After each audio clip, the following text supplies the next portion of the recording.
नमस्कार। तो आप सभी का स्वागत है हमारे ऑब्जेक्टिव गुरु यूट्यूब चैनल पर। तो चलिए, आज का हमारा टॉपिक है और एमसीक्यू टोटल 25 है, इसको देखते हैं। तो आज का पहला प्रश्न है, भारत में पहली बार नियमित जनगणना कब हुई? आपका ऑप्शन ए है 1872, ऑप्शन बी है 1881, ऑप्शन सी है 1891 और डी 1901। तो भारत में पहली बार जनगणना 1872 ईस्वी में हुई थी, लॉर्ड मेयो ने करवाया था। इसके बाद पहली बार नियमित रूप से जनगणना 1881 ईस्वी में लॉर्ड रिपन के द्वारा कराया गया था। तो चलिए अगले प्रश्न की ओर बढ़ते हैं।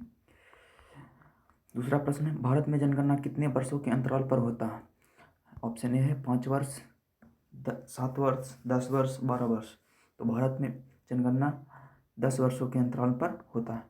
चलिए अगले प्रश्न को बढ़ते हैं। भारत की जनगणना कौन कराता है? आपका ऑप्शन है योजना आयोग, ऑप्शन बी गृह मंत्रालय, ऑप्शन सी वित्त मंत्रालय, ऑप्शन सी कृषि मंत्रालय। तो भारत की जनगणना कराने का काम कराता है गृह मंत्रालय। चलिए आपका ऑप्शन बी सही है। अगला प्रश्न है चौथा, भारत में अब तक की अंतिम जनगणना किस वर्ष हुई है? तो 2001, 2011 या फिर 2015 या आपका ऑप्शन लास्ट है डी 2021। तो 2011 अंतिम जनगणना हुई है, हालांकि 2021 में कराना था, जो कि नहीं हुआ है कोरोना के चलते। आपका ऑप्शन बी बिल्कुल राइट आंसर है। चलिए अगले प्रश्न की ओर बढ़ते हैं। आपका अगला प्रश्न है पाँचवा, 2011 की जनगणना के अनुसार भारत की कुल जनसंख्या लगभग कितनी थी? आपका ऑप्शन है 100 करोड़, 121 करोड़, 130 करोड़, 140 करोड़। तो आपका ऑप्शन बी सही है, 121 करोड़। चलिए अगला प्रश्न देखते हैं। भारत का सबसे अधिक जनसंख्या वाला राज्य कौन है? आपका ऑप्शन ए है महाराष्ट्र, बिहार, उत्तर प्रदेश या पश्चिम बंगाल। तो सबसे अधिक जनसंख्या वाला राज्य पूछ रहा है, यानी आपका ऑप्शन सी उत्तर प्रदेश। चलिए अगला प्रश्न देखते हैं। भारत का सबसे कम जनसंख्या वाला राज्य कौन है? तो भारत का सबसे कम जनसंख्या वाला राज्य कौन है? सिक्किम है, गोवा है, मिजोरम है, नागालैंड। तो इसका ऑप्शन ए सही होगा, बिल्कुल सिक्किम। चलिए अगला प्रश्न देखते हैं। जनसंख्या घनत्व का अर्थ क्या होता है?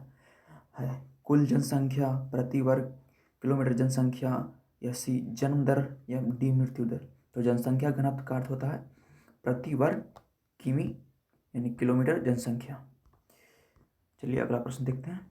2011 के अनुसार भारत का औसतन जनसंख्या घनत्व कितना था? तो 2011 के अनुसार भारत का औसतन जनसंख्या घनत्व 382 था।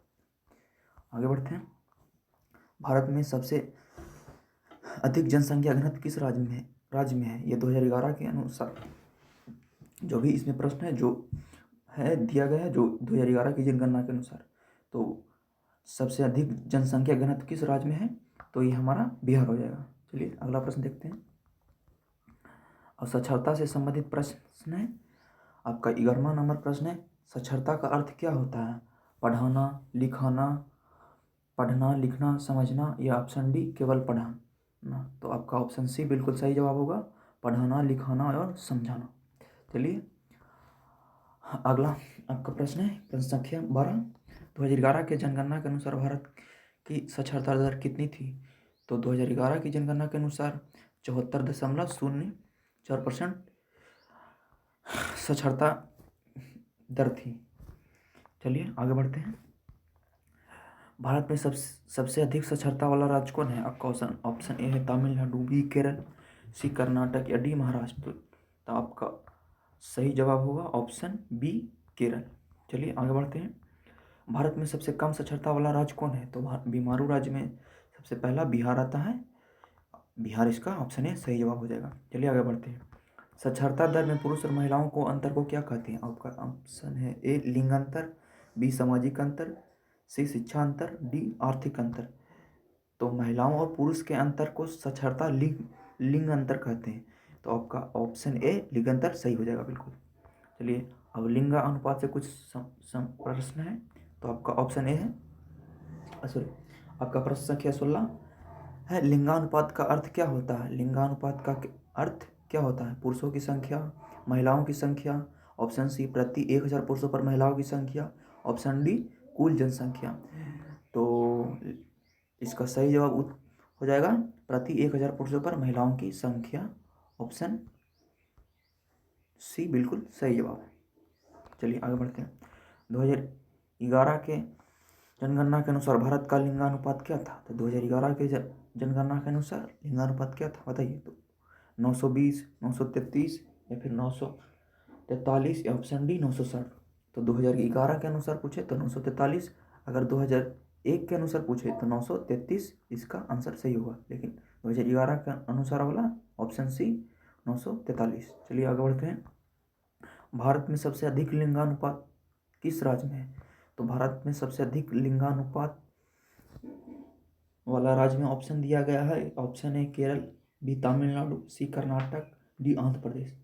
तो सबसे अधिक लिंगानुपात वाला राज्य केरल है। चलिए आगे बढ़ते हैं। भारत में सबसे कम लिंगानुपात किस राज्य में है? Option A Haryana, option B Punjab, option D Rajasthan, option C Rajasthan, option D Gujarat है। तो सबसे कम में है हरियाणा। चलिए अगला प्रश्न देखते हैं। अब जनसंख्या से संबंधित कुछ प्रश्न हैं। जनसंख्या की दशकीय वृद्धि का अर्थ क्या होता है? जनसंख्या की दशकीय वृद्धि का अर्थ है 10 वर्षों की वृद्धि। चलिए ऑप्शन बी इसका सही जवाब है। चलिए आगे बढ़ते हैं अपने अगले प्रश्न की ओर। 2001 से 2011 में भारत की जनसंख्या वृद्धि दर लगभग कितनी थी? तो आपका ऑप्शन ए है 10%, option B 15%, option C 17.60%, option D 20%। तो ऑप्शन सी इसका बिल्कुल सही होगा, 17.7%। चलिए आगे बढ़ते हैं। भारत में जनसंख्या वृद्धि के प्रमुख कारण क्या है? तो आपका ऑप्शन ए है उच्च जन्म दर, ऑप्शन बी कम मृत्यु दर, ऑप्शन सी चिकित्सा सुविधा, ऑप्शन डी उपरोक्त सभी। तो इसका ऑप्शन डी करेक्ट होगा। चलिए अगले प्रश्न की ओर बढ़ते हैं। अब अनुसूचित जाति से प्रश्न आए हैं। तो हमारा 23 नंबर प्रश्न है, अनुसूचित जातियों का प्रतिशत भारत में लगभग कितना है? तो आपका ऑप्शन है ए 12% या 14%, ऑप्शन सी 16%, ऑप्शन डी 20%। तो आपका ऑप्शन सी बिल्कुल करेक्ट है, 16%। चलिए हम अपने अगले प्रश्न की ओर मूव करते हैं। भारत में अनुसूचित जाति की सबसे अधिक जनसंख्या किस राज्य में है? आपका ऑप्शन है ए उत्तर प्रदेश, बी बिहार, सी पश्चिम बंगाल, डी तमिलनाडु। तो आपका ऑप्शन ए बिल्कुल सही जवाब है, उत्तर प्रदेश। आपका प्रश्न संख्या 25 है, अनुसूचित जाति का उल्लेख संविधान के किस सूची में है? तो अनुसूचित जाति का संविधान के किस सूची में है? आपका ऑप्शन है पहला, दूसरी, तीसरी, चौथी। तो आपका सही जवाब होगा चौथा। चलिए धर्म से संबंधित कुछ प्रश्न है। आपका 26 नंबर प्रश्न है, भारत में सबसे बड़ा धर्म कौन है? तो भारत में सबसे बड़ा धर्म हिंदू धर्म है, उसके बाद मुस्लिम आता है, उसके बाद ईसाई आता है, उसके बाद सिख आता है। तो ये क्रम याद रखिएगा। चलिए अगला प्रश्न की ओर चलते हैं। भारत में मुस्लिम जनसंख्या का प्रतिशत लगभग कितना है? तो आपका ऑप्शन दिया गया है 10%, ऑप्शन बी है 14%, ऑप्शन सी 20%, ऑप्शन डी 25%। तो इसका सही जवाब हो जाएगा ऑप्शन बी 14%। चलिए अगला प्रश्न की ओर बढ़ते हैं। भारत में ईसाई धर्म का प्रतिशत लगभग कितना है? तो भारत में ईसाई धर्म का प्रतिशत कितना है? जवाब दीजिए। ऑप्शन ए है 1%, ऑप्शन बी है 2%, ऑप्शन सी है 5%, ऑप्शन डी है 8%। तो इसका करेक्ट आंसर हो जाएगा ऑप्शन बी 2%। अगर परसेंटेज में अगर सही पूछा जाए तो 2.30% होता है। चलिए लेकिन ऑप्शन के हिसाब से इसमें ऑप्शन बी सही हुआ। प्रश्न संख्या कितना है? 29 नंबर। भारत में सिख धर्म का प्रतिशत लगभग कितना है? ऑप्शन ए है 0.5%, 1.7%, 3% या 5%। तो सिख धर्म का प्रतिशत है 1.7%। चलिए आगे देखते हैं। भारत में बौद्ध धर्म का प्रतिशत लगभग कितना है? तो भारत में बौद्ध धर्म का प्रतिशत ऐसे है 0.7%, लेकिन जो भी प्रश्न दिया गया है, एक ए में 0.5, एक बी में 2 और डी में 3। इसके हिसाब से ऑप्शन ए सही हो जाएगा 0.5%। अब कुछ और महत्वपूर्ण देख लेते हैं।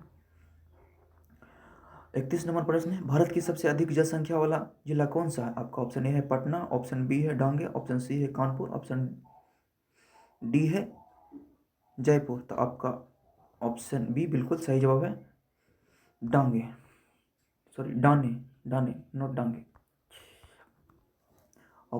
प्रश्न संख्या 32, भारत में सबसे कम जनसंख्या घनत्व वाला राज्य कौन है? आपका ऑप्शन है अरुणाचल प्रदेश, बी है सिक्किम, सी है मिजोरम और डी है नागालैंड। तो आपका अरुणाचल प्रदेश इसका उत्तर सही होगा बिल्कुल।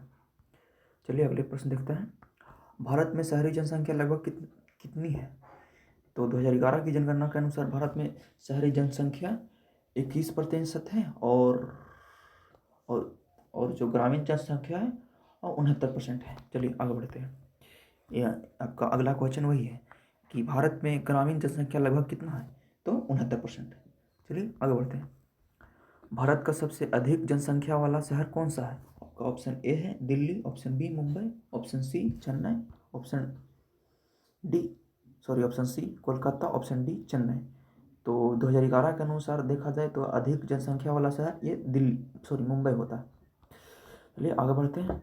भारत का सबसे बड़ा महानगर कौन है? और आपका ऑप्शन दिया गया है A Mumbai, option B Delhi, option C Kolkata, option D Chennai.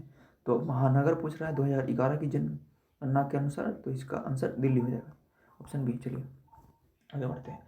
Bharat में जनगणना की शुरुआत किसने कराई थी? तो हमने आपको वीडियो के स्टार्ट में ही बताया था कि पहला जनगणना 1872 में लॉर्ड मेयो ने कराया था और उसके बाद पहली बार नियमित रूप से जनगणना 1881 में लॉर्ड रिपन ने कराया था।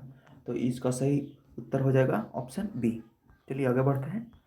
भारत में जनसंख्या का सबसे बड़ा हिस्सा किस आयु वर्ग में है? तो आपका ऑप्शन है 0 से 14, ऑप्शन बी 15 से 59, ऑप्शन सी 60 से 80, ऑप्शन डी 80+। तो इसका करेक्ट आंसर होगा 15 से 59। चलिए आगे बढ़ते हैं। भारत में जनसंख्या नियंत्रण का पहला कार्यक्रम कब शुरू किया गया? तो आपका ऑप्शन दिया गया है 1952, 1965, 1975, 1985। तो आपका ऑप्शन ए बिल्कुल सही होगा। तो अगले प्रश्न देखते हैं। भारत का सबसे कम साक्षर राज्य कौन है? तो आपका ऑप्शन दिया गया है ए बिहार, बी राजस्थान, सी झारखंड, डी उत्तर प्रदेश। तो आपका ए बिल्कुल सही जवाब होगा बिहार। चलिए आपका 41 नंबर प्रश्न है। भारत की महिला साक्षरता दर लगभग कितना है? तो आपका ऑप्शन दिया है ए 55%, बी 65%, सी 70%, डी 75%। तो आपका ऑप्शन बी बिल्कुल सही उत्तर है 65%। और प्रश्न संख्या 42 है कि भारत की पुरुष साक्षरता दर लगभग कितनी है? आपका ऑप्शन है 70%, option B 75%, option C 82%, D 90%। तो पुरुष साक्षरता दर लगभग है 82%। चलिए आगे बढ़ते हैं। 43 नंबर प्रश्न। भारत में सबसे अधिक अनुसूचित जाति किस राज्य में है? आपका ऑप्शन है ए मध्य प्रदेश, बी झारखंड, डी छत्तीसगढ़, सी छत्तीसगढ़ और डी उड़ीसा। तो भारत में सबसे अधिक अनुसूचित जनजाति पूछ रहा है, तो इसका करेक्ट ऑप्शन हो जाएगा ऑप्शन ए मध्य प्रदेश। चलिए अगले प्रश्न की ओर मूव करते हैं। प्रश्न संख्या 44 है। भारत का सबसे अधिक साक्षर केंद्र शासित प्रदेश? आपका ऑप्शन है दिल्ली या फिर चंडीगढ़, सी लक्षद्वीप या डी पांडुचेरी। तो इसका बिल्कुल सही जवाब है लक्षद्वीप, ऑप्शन सी। चलिए आपका इस लेक्चर का अंतिम प्रश्न है। तो आपका अंतिम प्रश्न है, भारत में जनसंख्या के आधार पर दुनिया में कौन सा स्थान रखता है? ये भी 2011 की जनगणना के अनुसार बात कर रहा है। तो 2011 के अनुसार बात करें तो ये दूसरा स्थान रखता है 121 करोड़ आबादी के साथ, और पहले नंबर पर चाइना आता है। तो इसका ऑप्शन भी बिल्कुल सही जवाब होगा। और अगर आपने ये 80 से 90% इसमें से सही जवाब दिए हैं तो आपका तैयारी अच्छा चल रहा है, डरने की कोई बात नहीं है। Keep doing. Thank you for watching.